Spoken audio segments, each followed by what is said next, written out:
Hello, folks. Doing a little experiment on today's Hangout, and that is I'm going to, since I've been having so many problems with when I play guitar, it just kind of muffles it out. I think what I'll do is when I'm starting to play long phrases like I just did, what I'll probably do is go ahead and switch the settings on this to receive the direct line out of my Digitech RP355. I could tell that it was registering there, and I'm sure it would sound a lot better than this, which is, you know, coming straight through the speakers, kind of sounds muffled. Hopefully Hangouts is receiving that direct out a lot better than they would be these speakers. And so I don't know how loud it is on your end, how loud it's going to be. So just keep in mind that when I'm doing long phrases, I'll switch back to that. But this is what it sounds like from the speakers.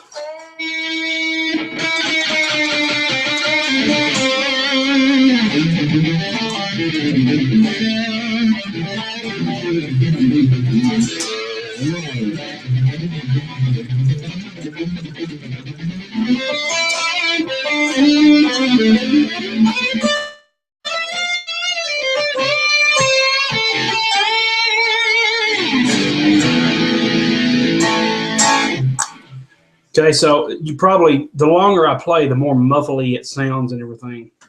So just keep that in mind. When I do longer phrases, I'm probably going to switch the audio over. But thanks to everyone who will eventually watch this and everyone who wants to watch this live today. This is the 1-year anniversary celebration of my Ibanez RG4EX1. I can hardly believe that a year has gone by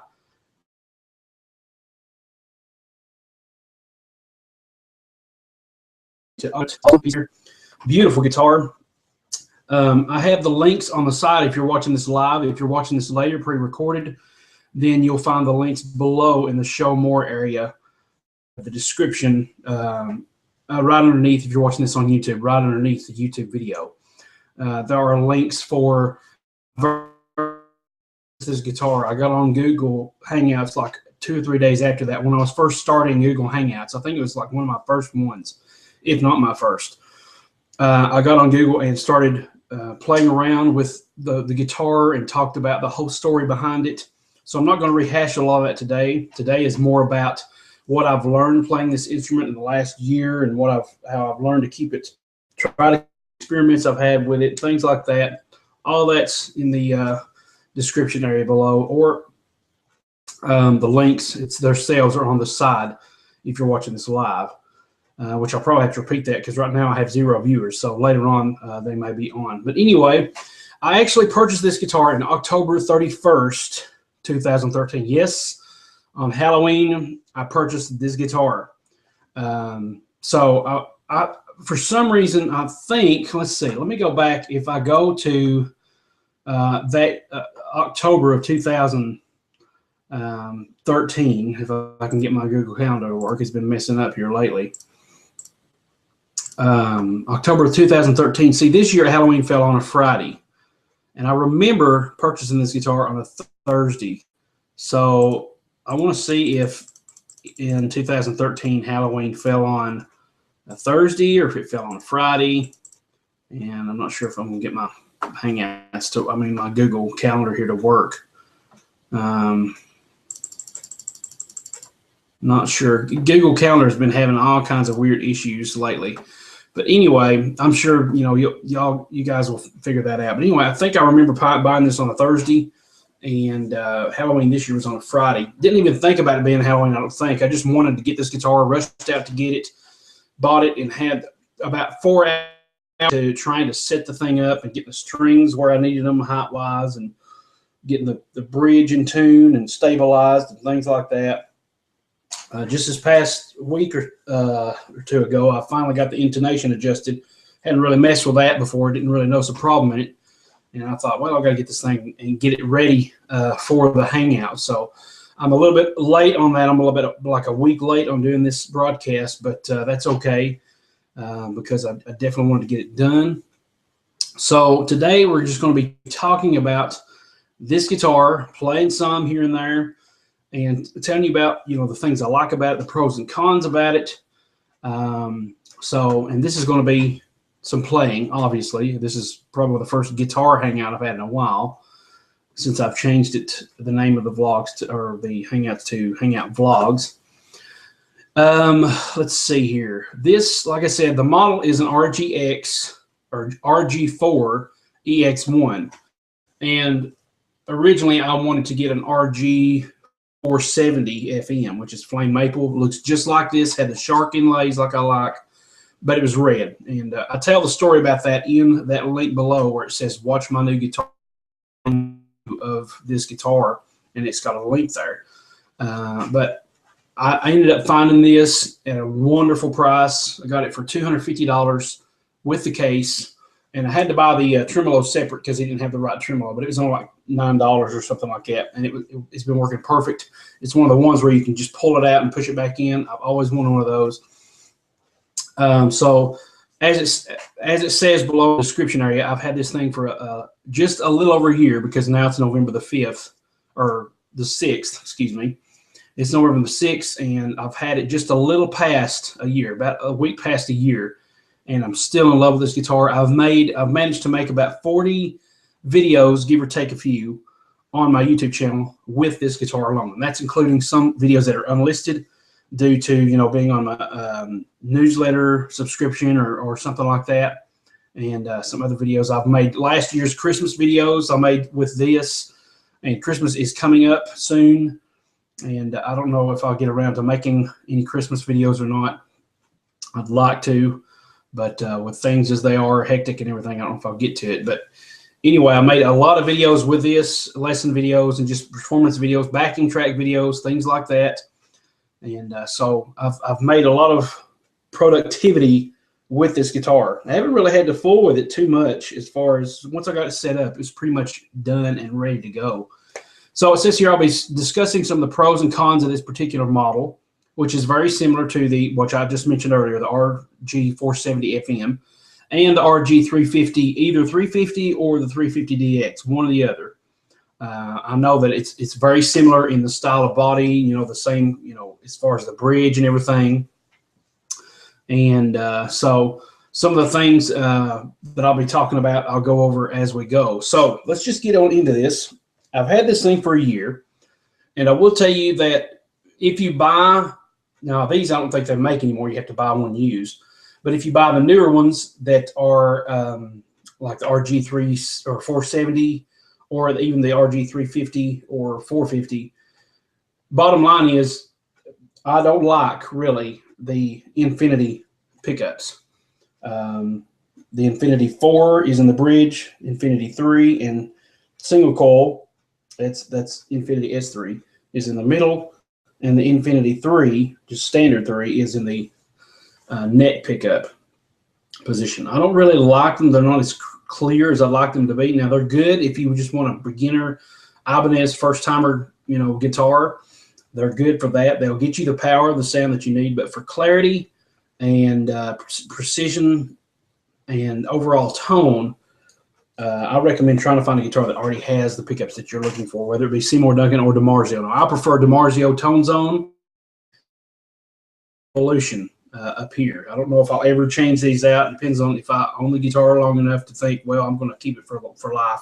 Let's tweak it a little bit. But I like the Tone Zone. I put the Tone Zone in my Strat. It's a single coil size, but it's a humbucker, and I really love the Tone Zone for a bridge. And for the top, I love the sound of Steve Vai, the clarity he gets with his notes. I'll end up tweaking this. I'll do it with an Evolution up here in the neck, more than likely. The middle, I'll just either leave it as it is, or I may do another DiMarzio. I prefer DiMarzio over Seymour Duncan. All my favorite players use DiMarzio pretty much, and I just love the sounds that they get, and so that's what I prefer. So pros and cons, that's one of the cons is I'd rather have better pickups. One of the pros is there's not a lot of knobs to mess with. I love the fact that this one knob is my tone knob, and it controls the tone overall, the whole spectrum, so that I can change the tone of the guitar. For example, if I controls the tone also of the bridge pickup, which in Strats you can't typically get that sound. So I can go to the bridge pickup and start tweaking that knob.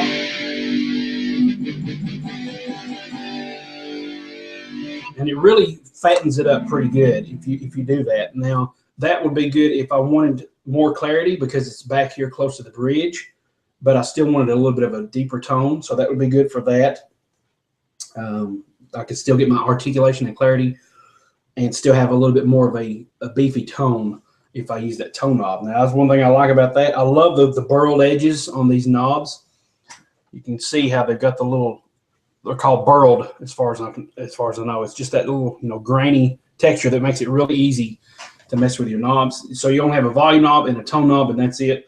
I've always loved the 5-way configuration, but I have found that I really don't use the middle position all that much. For one thing, you got hum going on, a lot of hum, and I really don't use the second position much with these two pickups. Probably the main ones that I use are the top, the bottom pickup, and the fourth position, which is these two pickups. Now, if there's ever a guitar that only has those, but I would really like to have a coil switch on this, a coil tap. That's one of the cons too, is this one does not come with a coil tap. There is an RG4EX1 QM, I think, that has a coil tap switch.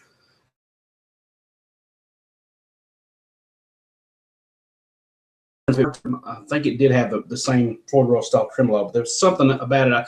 Oh, I know what it was. It didn't have the shark fin inlays. It still has the tremolo, the Floyd-Rose style tremolo, the edge bridge. This one, by the way, is an Edge 3 bridge, but it had the dots, and I really want a guitar with that classic Paul Gilbert look of the shark fin. I love the way it looks. It's a really good aesthetic to the guitar.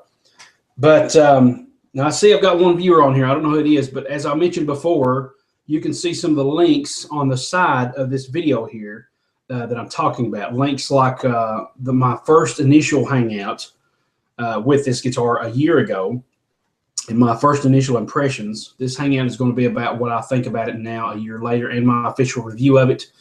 There's also some links on some specs of the guitar. And if you're watching this live, there's also a link to Amazon.com that I provided that will take you directly to Ibanez RG guitars, and you can kind of get an idea of how they're all similar and maybe even shop for your own there. And so those links are also available in the show notes of either of the event page if you're watching, or they'll be later on the show more area below this video. And once again, if you're watching this later on, you want to speed it up, you can use that little system icon, which is a gear or a cog, and you can watch that. And hold on a second. I've got to. Dad's watching. I've got to hide him from the broadcast. He doesn't appear. Okay, so he's hidden now. But anyway, you've got the little gear shift icon now. Everything's reversed for me, so I'm pretty sure that it's going to be on your right side from where I'm pointing, that you can speed that up later on your video player to 2 times or whatever if you need to get through this faster. But that's some of the pros there is that I really like the one-tone knob. I don't have to worry about fooling with 2 different tone knobs and all these knobs. I know a lot of players, like Paul Gilbert, he prefers his volume down here so it doesn't get in the way when he's strumming. And he doesn't really care about having a tone knob, so it's just one volume knob and that's it. But I like to tweak the tone if I need to. I particularly like the sound of the 4th position, which is these 2 pickups, and that tone knob rolled back. It kind of sounds like a robot sound to me. I don't know if you can really pick that up here or not, but if I did just a plain like if I did that and I turned that to the 4th position, it's got more of a twang to it. And then if I roll that tone knob back just a little bit, about halfway, it sounds more like a robot to me. It seems like.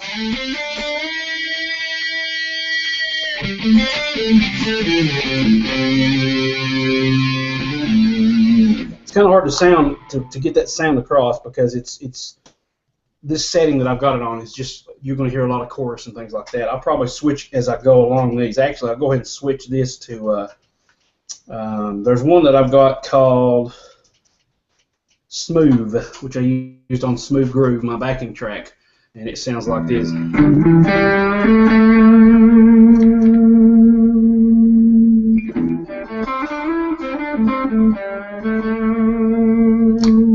So I'll just switch to that and see if that's a little better.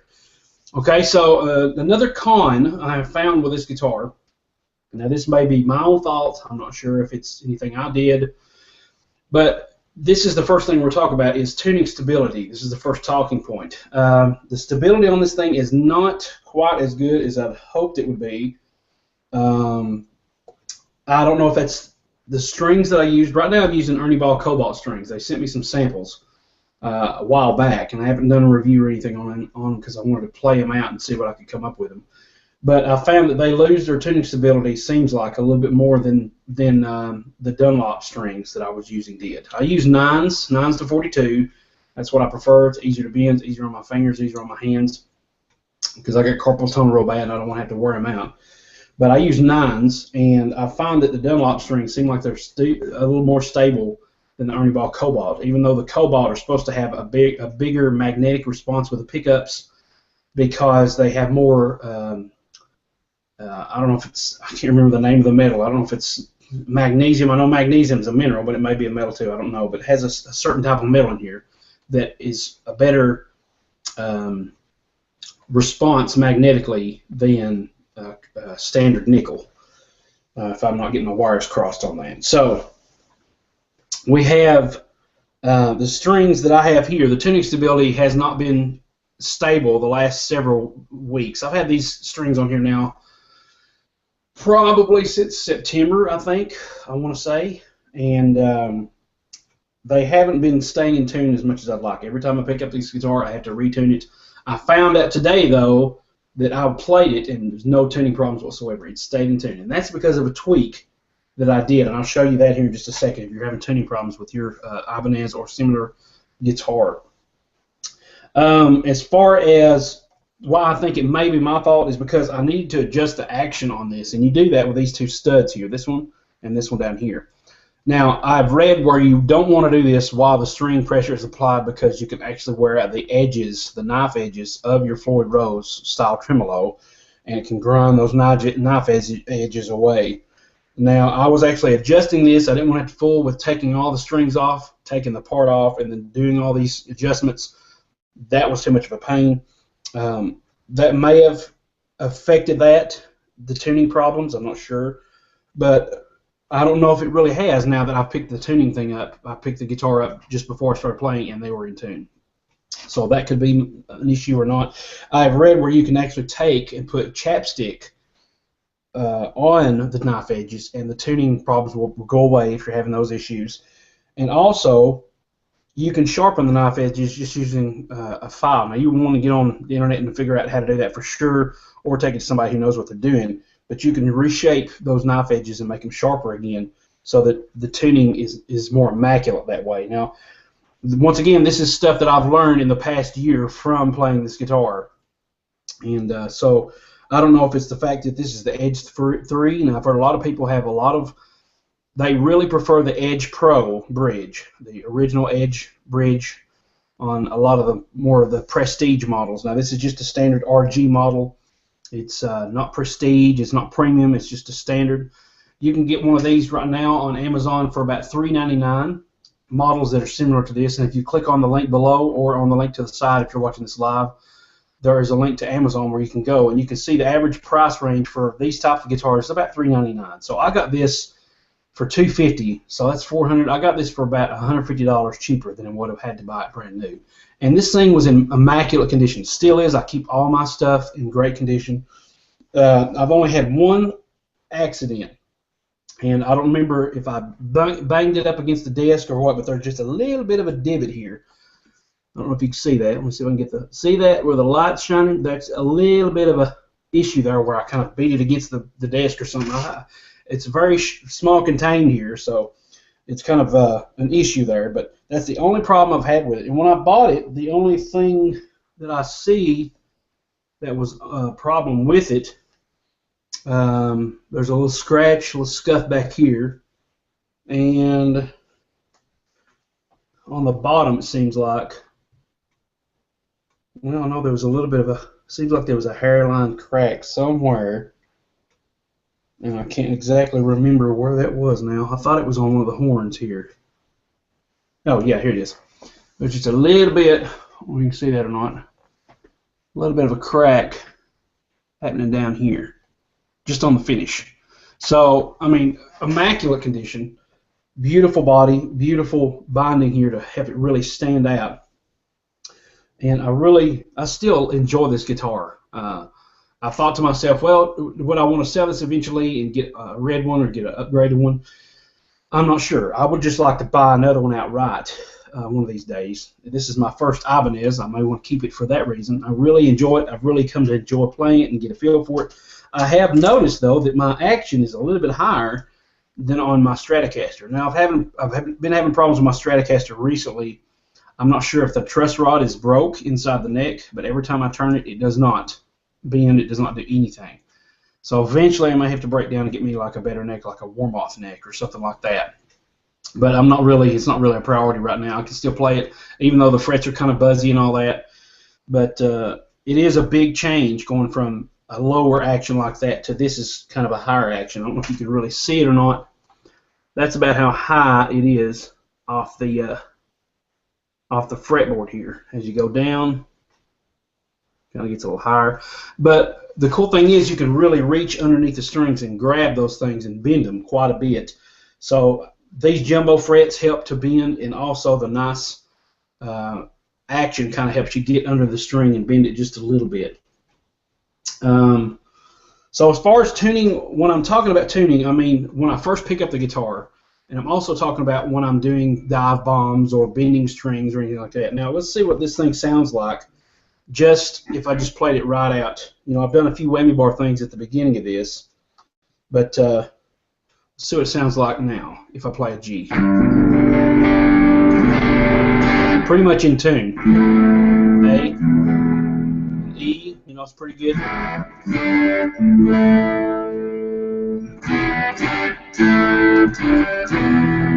Smoke on the water and E. That was just totally accidental. Anyway, so here's what I mean by tuning stability. If I take, and I have to tweak this myself, I have to make this work. Like if I'm an A, if I'm an A and I do one of these kind of bends, it's a little country bend. Notice this when I pick this string.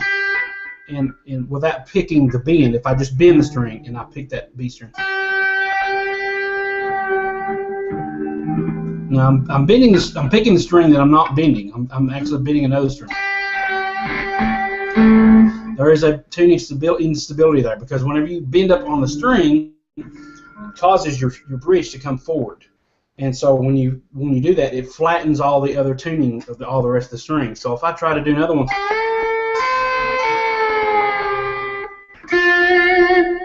if I did that with this string and played the E and bent the B, and then released the B, you got problems there. Okay, so if I played an E and I bent a random string, you're going to have tuning problems. Okay, you're going to have stability, instability. So what I have to do is I have to do a quick release on that bend and then come back to it. Instead of holding that bend and that being out of tune, I have to come down, I have to choke it, and then play the in-tune string now with that release, and then come back and do a pre-bend and finish it out like that. Now I've discovered that it's not so much a problem the higher you get on the strings, because for one thing, there's less string here to go out of tune, so it's not that big of a shift in the string length. Now up here, you've got all this room for the string to come down, but if I'm doing it up here, right here, you can't really tell. If I bent the B string while I pluck that E string, there's a little bit of shift, but not at half as much as if I did it up here.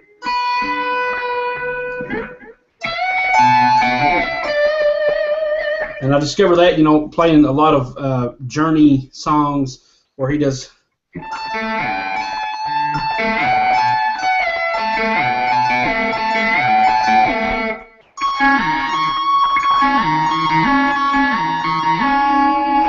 Some stuff like that, and that was on Faithfully, the solo, when he does that little bend thing there. The other thing about the tuning, well, first of all, there's something I'm probably going to end up buying. It's only like $30, and I just need to go ahead and do it. It's called a Goldo Backbox, and if you look on the video that I talked about where I did my original Hangout for this guitar, the link again is below or to the side if you're watching this live. There's a link to that. It's called a Goldo Backbox, and there's an awesome article online. And if you do a search for this article, it's called The Last Word in Tuning, or The Last Word in Tuning Stability, or something like that. And he mentions all these devices that you can use to help with tuning. And one of them is one that I have installed on my Stratocaster. It's called a Trim Setter by Hipshot. Now that's a really good device. It really works, but it's a pain, a huge pain to install, because you have to go drill a hole in the back of your guitar. Where the springs are laying inside the cavity, and you got to mess around with that, get it just fine-tuned on it. It's a really big pain. He talks about he also goes over the trim stopper, I think is what it's called. He also goes over the mag lock, kind of like a magnetized trim setter. There's also the Ibanez zero-point resistance, tremolo system or something like that. It's the one that Steve Vai uses, where you got two big old springs in the back, and they kind of counterbalance to each other so that you can stay in tune.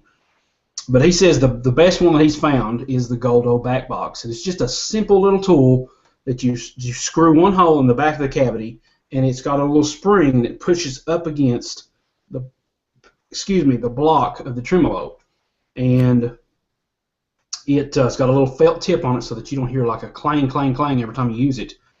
But it's only like $30, and I'm going to try to get that hopefully, well, obviously within the next year. I just haven't done it because I can do that little trick that I showed you and not really worry about it, but I think it will help overall tuning stability, which shouldn't really be a problem when you're doing your whammies and stuff like that, because you've got a locking nut and you've got locking bridge. So it's a double locking system.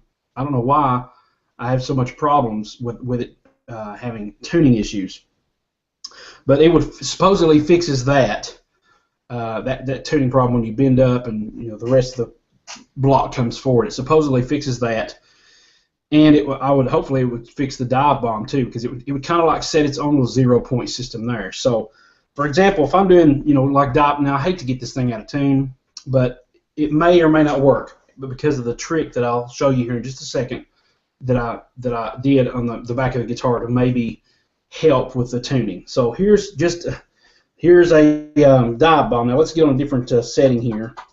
I'll get on my Petrucci setting, and we'll see how it sounds.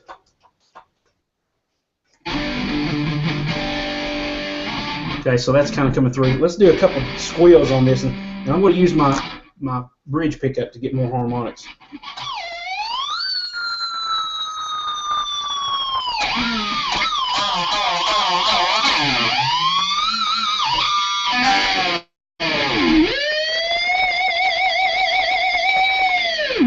Now, just as a little trick, I did that on my first broadcast of this, that link that I told you about.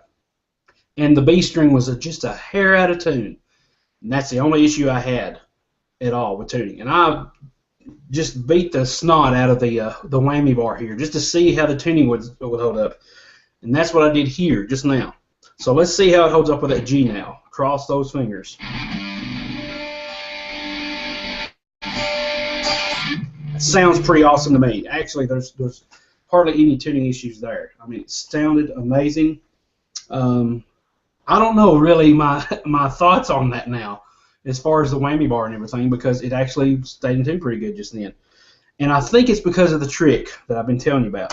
And here's what I ended up doing. I had a thought in my head, and I was like, well, maybe this will work. If you're having tuning problems, don't pitch the guitar out the window. Don't set it on fire just yet, okay? And I'll tell you right now, before I forget, my next guitar will probably be a hardtail, because the tremolo stuff I'm kind of over right now. I don't use the whammy bar half as much as I thought I would. I don't do all that stuff that I did at the beginning of this. I don't do a lot of squeals. I just like to play and get my technique down. So my next guitar, whether it's an Ibanez or whatever, will probably be a hardtail, so I don't have to fool with tuning stability issues and things like that. But anyway, the trick that I did, let me just flip this bad boy over here. Here's the back of it, what it looks like. Isn't that beautiful? Check out, this is basswood body. And also, you can see, no, I never noticed that before, but there's a little bit of an extra relief here, that little dent. See that little dent right there? It's going to help with the cutaway so that you can reach higher frets.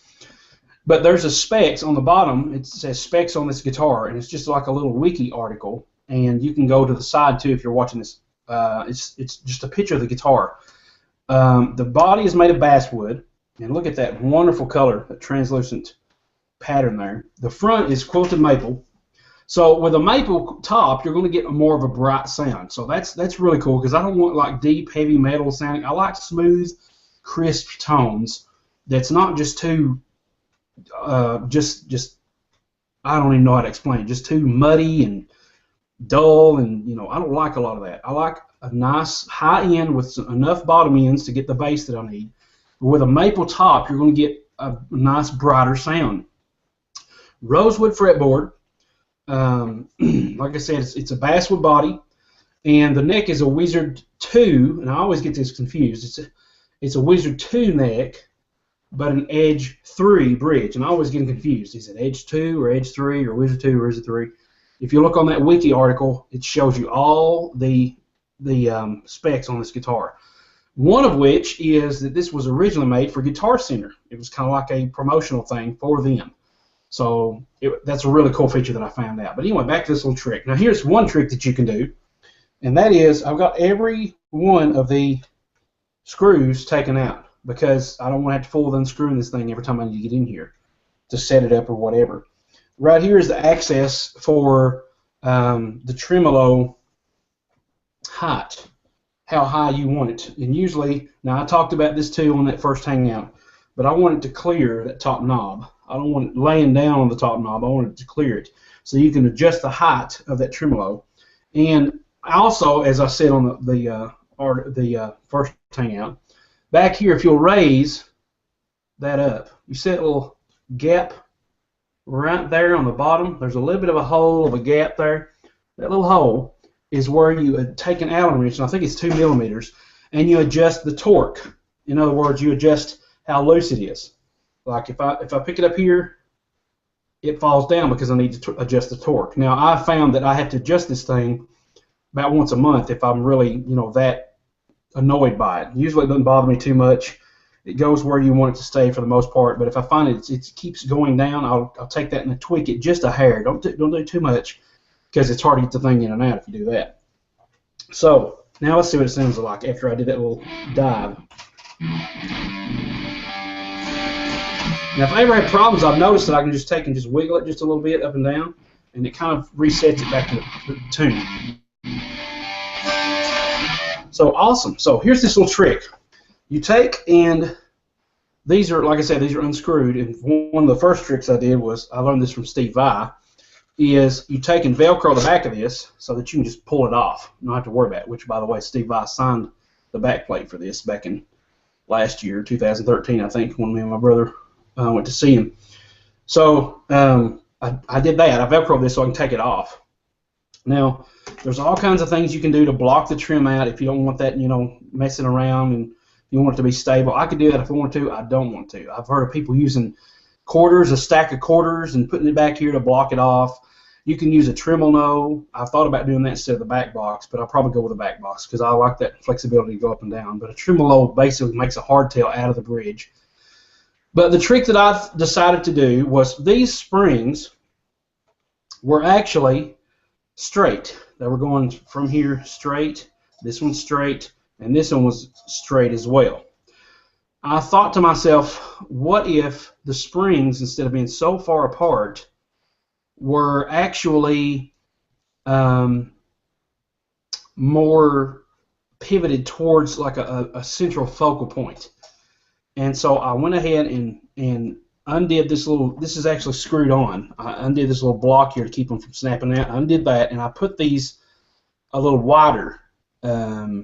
Actually, no, excuse me, my bad. There's a couple extra claw spots on the end here. There's one right there that you can hang this spring on, and there's one back here that you can hang this spring on. So there was a bit more of a gap than there is now. So I thought to myself, why not just go ahead and take these springs. The reason I had to remove this is to get the springs to maneuver them around. Then I just put that back on. So they're left in place where they were. But I took this and I moved it from this claw to this one. And I moved this spring from this claw to this one. So now they're on the three center holds or claws, whatever you want to call it. So I thought, why not put them closer together? That way the tuning may be more stable, because now it's stronger at this point instead of being so far apart. It's kind of like the idea of a rope. You have one strand, it's weak. You combine the strands to 2 or 3 strands, you got a strong hold. Well, here they were individually weak apart from each other. And so I thought, why not combine these two with the middle one and make them closer together so that they will be stronger and form a stronger point. And I tried to do that back here too, but the holes didn't line up correctly. For one thing, I would have had to remove these screws, and these things seems like they're easy to pop out, so I wanted to keep that brace there. So the best I could do was bring these together here. And so that's what I recommend. If you're having tuning problems, try that first. Try to get the springs close together, because then you have a stronger bond, and they're not kind of hanging out in space trying to rely on their own selves. Okay, so do that, and definitely get you some Velcro on there. That will save you tons of heartache trying to get this stuff on and off, all right? Okay, so that's one of the tweaks that I found out to help with tuning. And also, like I said, I'll probably be ordering that Goldo Backbox sometime in the near future. Now, that was dive bombs, bends, tuning stability. The next talking point was the experiment that I tried for tuning stability to kind of remedy that, and it seems as though that has worked. Because before, when I did dive bombs and everything, I was having all kinds of problems with the tuning. So now I don't know if the strings are at fault or if it's just that my system has been set up just a little bit better. So I can't fault Ernie Ball for that. They gave me free strings to try out, and so far, I mean, they've sounded really well. They've sounded amazing. They've held up really well. I don't know, they're good strings. But anyway, the other points that I was going to talk about was my opinions of Floyd-Rose style bridges, and specifically the Edge 3 style bridge on this guitar. That's kind of my opinion, is that I'm over the whole, I've got a dive bomb, whammy every single phrase that I do, like Steve Vai does, or like the other guys, Joe Satriani. They know how to do it. They've been experimenting with it. They're virtuosos. They know how to make it sound amazing. Steve Vai is a magician when it comes to, well, guitar in general, but especially the whammy bar. He just has so many different variations that he can do on that. And I like them, the fact that you can do that, but myself, I've just found that I've not been working on that as much as I have my articulation, my coordination, the alternate picking type stuff like Paul Gilbert does. I've not really found a use for the whammy bar that much at all. I've been trying to work on, like, I don't know, some tapping phrases, sweep picking, not as much as the alternate picking. I've been working on that like all the time, just to get better at it. So they're good systems if you can find a good one. Check out the reviews before you even buy a guitar. Check out the reviews to see which are more stable than others, because I know you can't really experiment with that in the music stores. You can play around with them, dive bomb and all this, but in the back the springs may not be set up like this, and you know, all kinds of different things could affect that. So make sure you get the reviews on Amazon or wherever you're going to go get this of your particular guitar that you want to buy before you buy it, so that you can know if it's going to, you know, work for you or not. This bridge is very, very, I love the aesthetic of it. I love how smooth it looks. They've got rounded edges on it. I just experimented the other day, like I said, with adjusting the saddles. I found that was kind of a headache, because it's not like a Strat where you can just take and wind the saddle and not have to worry about the tuning. When you're adjusting these saddles, you have to detune the string, unlock the locking nut, detune the string, because if you don't, once you loosen this screw here, the whole thing comes forward, and you cannot push it back. I've tried it. So you have to loosen the string. Actually, first, you know, unlock the locking nut, loosen the string, adjust this. So it's kind of a guess. You have to adjust it where you think it is, based on where you're. I was just using the screw itself to kind of see what kind of gap on either side that looked like, and then I kind of adjusted it based on that, just eyeballing it. And once it's there, you lock the screw back down in place, you retune, and I don't even worry about the locking nut from that point on until I know that it's completely in tune. The intonation is flawless. And I had to do that several times for a couple of different strings. But overall, I mean, it's done now. I don't have to worry about it. And, you know, the cool thing is, once you set this thing up, it stays perfect. I mean, this right here is the action is where I need it. It's lined up the way it says to in the manual. And when I change my strings, I change them one at a time, so I don't have to fool with worrying about it being unstable and having to spend an hour and a half trying to get the thing in tune and balanced all the way through. I just change one string at a time, and then I'm ready to go. And since it's set up, it always ends up, the action always, or you know, the bridge always ends up being at that nice straight level that you want it. And I have no problems with that. So, so that's my opinion on the Edge 3 bridge and on Floyd-Rose guitars. It's all depending on your personal taste of what you want to do, what you want to see, what you want to hear in your own playing. Just go try them out, see if you like them. I know, like me, if you like Steve Vai and Joe Satriani and people that play the whammy bar a lot, you may want to try out a Floyd-Rose, but I don't know. I wouldn't recommend it to a first-time person, because it's a lot of maintenance. It's a lot of upkeep if you don't know what you're doing, and you don't want to spend the time researching it so that you can know what you're doing.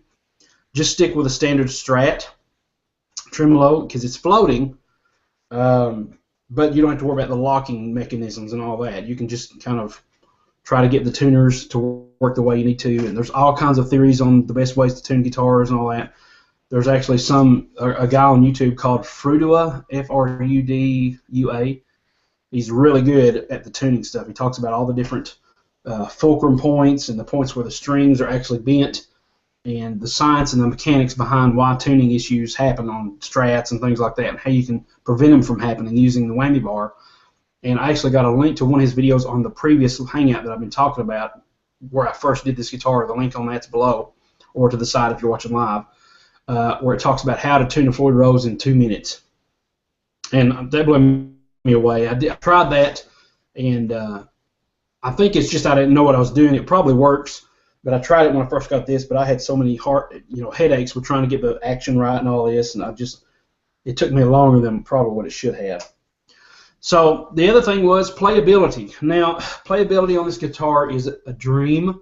Sounds amazing. I find that I have no hang-ups. I have no problems I've really been enjoying the jumbo size frets. There's been hardly any, minimal if any, fret wear on the guitar. Now it needs a good cleaning, I can see that. But playability is very nice. I don't have any problems. You know, the string bends and all that are pretty easy. I've just had to get used to that higher action, and like I said, I've had a year to get used to that, and I have found so many things that I never knew was a problem on this guitar. And I've talked to, you know, when I was on Artist Works, I emailed Paul Gilbert about it, and I began thinking about it and logically and watching other players. The main problem I had with this guitar is when I bent one string on a B and I come back down, you can hear that G string ringing out.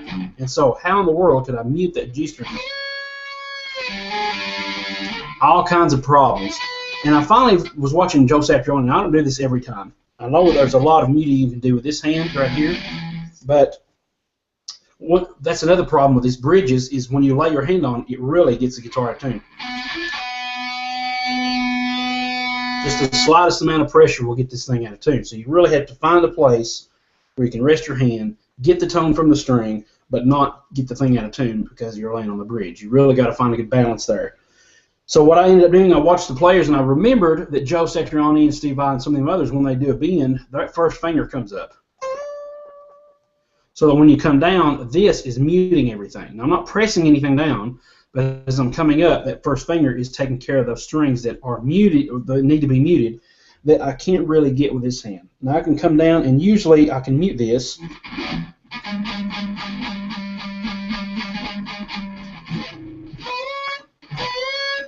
But when I try to mute it, it tills that other string.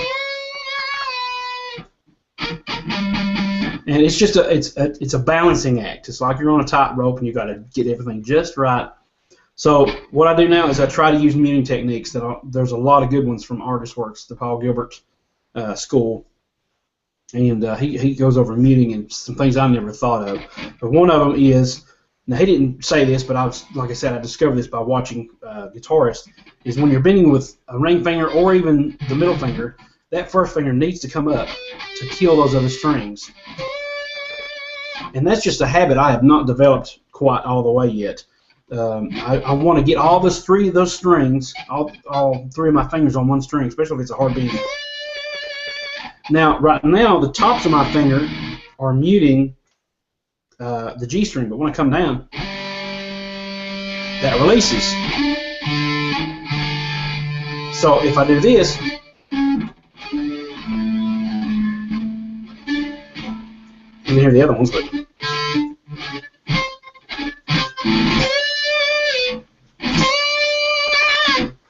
and when I come down, this can just kind of flop around there. I have to watch. And you know, you can use that first finger to kind of mute those out, where your palm muting is not exactly working very good on that. So the playability is awesome, very good sound. And once again, let's go back to just playing a little bit, so you can see how it sounds, how smooth it is. And I'm just going to pick up another. Here's one that I've been liking. It's called Rat Attack. I've labeled it on here. It's more of an 80s sound. Got a lot of delay, and it's got that nice thick sound to it. So I'm going to go ahead and change the sound of this, and then play a little bit, and then come back, and maybe wrap this thing up, because there's not much more to talk about. So here we go.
All right, that felt off the top of my head playing around.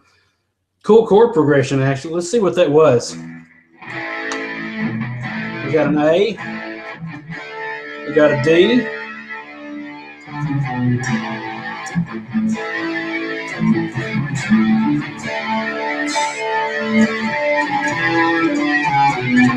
And a B minor.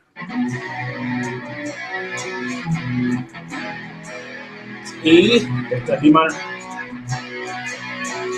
Back to E. Back to A. There was another minor I used in there. That was F, sharp minor.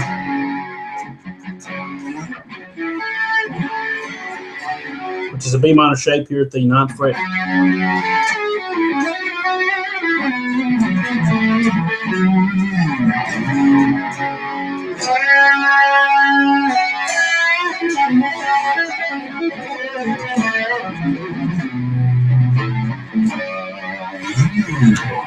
So a lot of good stuff there. It's so fun to play this guitar. Once again, the playability is amazing. I'm sure, you know, if I tried a prestige model or premium model Ibanez, it would even blow my socks off even more. I'm not sure. But this guitar, I love the neck of this thing. It's slender, it's slim, it's very fast. My thumb, I like the fact that it's got a kind of a shape where it, instead of a completely rounded shape, it's kind of a half rounded shape, straight down, and then the rest of the way rounded. That way my thumb is flat. It goes, it's got a brace that's really easy to slide up and down. As far as like up here on the higher strings, the playability is amazing.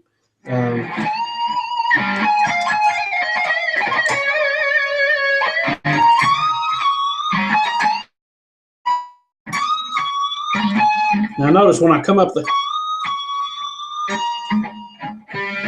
that's because my ring finger's hitting that G string. Once again, I'm so used to having all the fingers down to get that bend that I need. I've got to get that finger used to doing it.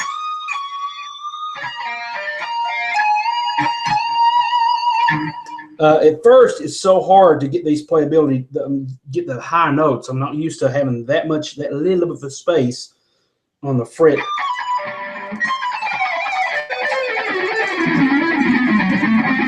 And when I get up here, though, my thumb is way back here, and my wrist has to really come out. So you pretty much have to play these guitars classical style. You can't do that stuff when you're down here because it just doesn't work. So that's one riff I've been trying to work on, and it's just not very good.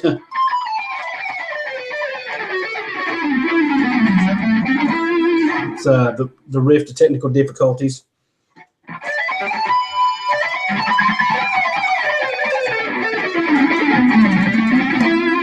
Very messy, very sloppy. Just been trying to work that out. It's a good picking exercise. I'll tell you that right now, especially for alternate picking. It's just so many variables there can really throw you off. But like I said, I don't play down here a whole lot. I'm trying to get better at it, especially with like Journey songs where he comes up really high and plays those things. Forever Yours Faithfully is a good one to learn. Separate Ways, another good one. And just about any Journey song is good because Neil really knows how to get up here and just work it out to where it sounds awesome. So playability is nice, very good playing guitar. The other thing I've been experimenting with is, I'll go ahead and throw this in there, is picks. I haven't done an official review on this, and I probably will, but for now, suffice it to say, I finally settled on, for a while I was using the Jazz 3 picks, the standard Jazz 3 picks from Dunlop, and I may have already said this on another Hangout, I'm not sure, it seems like I did, but anyway, I switched from, what's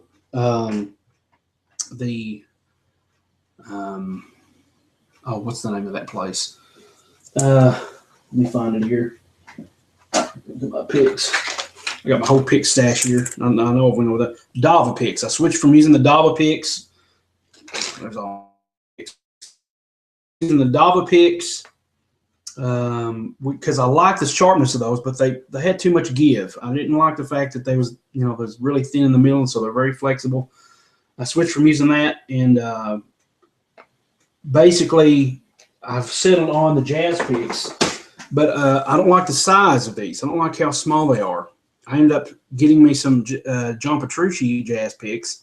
As you can see, there's a little bit of a different design there. And I really like them. I like a bigger pick. I've tried and tried for months with this pick, and I could not get a good grip on it. I'm so used to bigger picks. But the good thing about these is very little of the pick shows through, so it forces you to be more accurate and be more articulate with your phrasing and getting those notes down.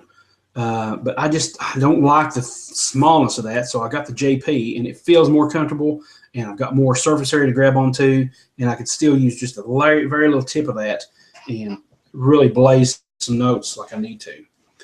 All right, and hopefully when I was playing earlier, you heard the difference between the direct line in and when I come back and try to play some of that other stuff through the speakers. Hopefully it's got a better signal than that. So official review on this hopefully will be coming down the line. Don't know how soon that'll be, but suffice it to say, the next talking point is going to be my thoughts and recommendations for purchasing similar guitars, such as accessories, changing strings. I've kind of went over this already. Change your strings one at a time. I can still clean the fretboard when I'm changing strings one at a time. I just pull these other strings up and just wipe it down as good as I can, and then change my next string and change my next string. I can wipe under here, kind of stuffing the cloth under there and going back and forth with that cloth and getting the dust out from there if I need to. It was so much of a headache to get this thing set up that I do not recommend doing like some people say, pulling this thing up and sticking a set of wire pliers in here to stabilize it.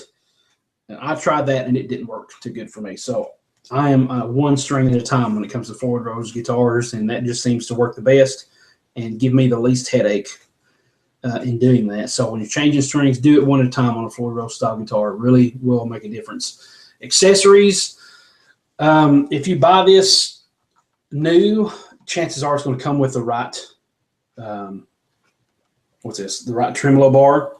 I had to do a little research to figure out what, since this is an Edge 3, figure out what the bridge is first, and then you can figure out what rod is supposed to go on it. So I don't remember what this rod was called or what model it was, but it was the one that was correct for this. And it only cost like $10 to get it, and it was worth it. I got it like a week later because I wanted it. And he had like a Strat tremolo bar in there that definitely would not work because it's not made for that. So get you a good trem bar if you don't have one. Not many other accessories. Get you a good strap. I've been really enjoying the Joe Satriani model straps. Really nice, high quality, thick material, and it matches the blue. I mean, come on, it's awesome. This one particular one's called the Souls of Distortion. He does all of his artwork and everything. He's got kind of a weird style, but I really like the colors that you've got gray here that kind of resembles the chrome hardware and all that. So accessories, like I said, if you can afford it, if you want the guitar and you like the aesthetics of it and like the way it looks, if you can afford it, change the pickups. These pickups are good for starters, you know, but even if you have to change them one at a time, if you can afford it and if you think you're going to really be playing this in the long term, you might want to invest in some better pickups. I recommend DiMarzio. They've got everything you need. The strings that work best for me, like I said, now that I've fixed the tuning issue a little bit, I can't really tell if I like the Ernie Balls better or if I like the Dunlop strings better. The Dunlop strings are cheaper. They're only about $5. And the Ernie Ball Cobalts here are about $10, I think. But I don't know. I'm usually content to, when it comes to electric strings, I don't really play enough of it to know. But I'm usually content with the cheapest strings I can find that have a name brand. That way I know they're going to last a good while. Now, I've had Dunlop strings on my Stratocaster for a year, and they still stay in tune. They still sound amazing. So I recommend Dunlop pretty highly, and I really like the sound of them and everything when I was playing it on here. These have been nice, but I don't know. Something about the Dunlop I like a little bit better. So that's pretty much as far as my official review on this guitar a year later. Still love it. Still think I got an awesome deal on it. If you can get one of these guitars at my price or even less, then you're making a good deal, especially if it's so cosmetically nearly flawless like this guitar is. I got it for $250, and if you can get it for that, more power to you. If you want to check them out, check out that link below, that Amazon link. Even if you don't buy any there, it'll pull up a list of RG guitars. You can see price comparisons. You can see the similarities of the models. Go for what you want to get. I saved the money and I bought what I wanted to get. Actually, the first one I wanted to get was a flame maple, but I ended up falling in love with this quilted maple. It's a beautiful, beautiful pattern. And, you know, save for what you want. Don't spend something on, you know, just something very cheap if you don't want that. If you want a good quality guitar. I mean, this does what I need it to do. There's no problems with me on this. It plays very well, tunes very well, and now that I've worked out most of the kinks, it's all that I need on the guitar, except for the pickups. I would definitely switch those out. And like I said, my next guitar is probably going to be a hardtail, just because of that fact that I don't want to have to fool with Floyd-Roses changing the strings and locking everything down and all this stuff. But anyway. Hope you've enjoyed the show today. That's pretty much it. I was going to say, if you're watching to the end of this, loyal YouTube fans, who probably will be, is that I wanted to let you in on some things that are coming up in the coming months. BluegrassGuitarEssentials.com. The webisodes are nearly complete. I haven't sent out a newsletter or anything like that in several weeks because there's really nothing happening since the release of webisodes 5, video 5, which is webisode. I am still waiting on the last video of the series to be completed. It's coming in 2 parts because it's so huge. What I'll probably end up having to do is release part 1, and then shortly after release part 2. I'm not sure. I want to get this thing done as soon as possible. I want to get it out there. I want to get it released on DVD. I would love to do this by the end of the year, but realistically, it's looking a little bit past the end of the year. for the DVDs at least. Not the webisodes, but the DVDs. The webisodes will be there. And what I want to do is, instead of do webisodes, downloadable product, then DVDs, I just want to cut it straight to the DVDs. That's a big announcement that I was going to announce on my newsletter. Haven't got a chance to do that yet, but if you're watching this now, that's one of the big announcements, is I'm going to go directly from webisodes to DVDs so that those can get out there soon. Because it just makes sense. Logically, I'm going to have a digital version out there already. Why waste the time compiling all of them into one big bundle, you know, when it's, at least it's available right now in the format that it is. And maybe after the DVDs get done, I can work on compiling those into a bundle that's more, maybe more economical for people than individual webisodes. But for now, the focus is on getting those webisodes done. I've emailed my virtual assistant and said I need that done by the end of this week. I've got to get started on it. I've got some things done, but my other virtual assistants have had things that they've got to get done too. It's the last one is the licks section. It's all about licks, all about combining, you know, some things on the fretboard, some of the scales that we've went over so far. And I think maybe the chords section is covered in this last webisode. So that's why it's so big, is because he kind of took some bits and pieces from other sections and combined them here. But it's the best I could do. So that's happening, getting that done. For the month of December, the other than, you know, the Bluegrass Guitar Central stuff, month of December is when I do my goals. And I've just finished updating the goals for this quarter for the entire year. In other words, I did my goals at the entire year, and every quarter I go back and review them and kind of list what's changed, what my focus is now, what's important to me now, what stayed the same, you know. And I just did that just this past week, finished that up, and it's good to go. I'm going to be doing a Hangout, probably a couple Hangouts next month in December, all about goals, because if you're anything like me, your year goes by like that. And it's important to know where you're going and have a blueprint. Even if it changes down the line, and more than likely it will, it has for me. Even if it changes down the line, get it down on paper, have a map to guide you, instead of thinking you're going to get away with getting it all in your head. That's not going to happen. Get it on paper, and then as you go along, you can kind of correct course along the way, and you can kind of see what's kind of went by the wayside, what's kind of been more important, what's new come in that have been more important. For me, the newest thing to me that has become really important is writing. And I've been working on some past writings that I've had, getting that up to date, and working on some new blog posts. That's one of the big announcements, is that in December I will be announcing the launch of my personal blog. And I'll let you know what the name of the blog is there and what the website is. But for now, I'm just trying to populate it with some posts and everything so that you guys will have something to read when you get there. I'm having to put all this stuff on my Secrets of Texas Blues Guitar website, business-related stuff and things that really didn't relate to Texas Blues Guitar or electric guitar in general.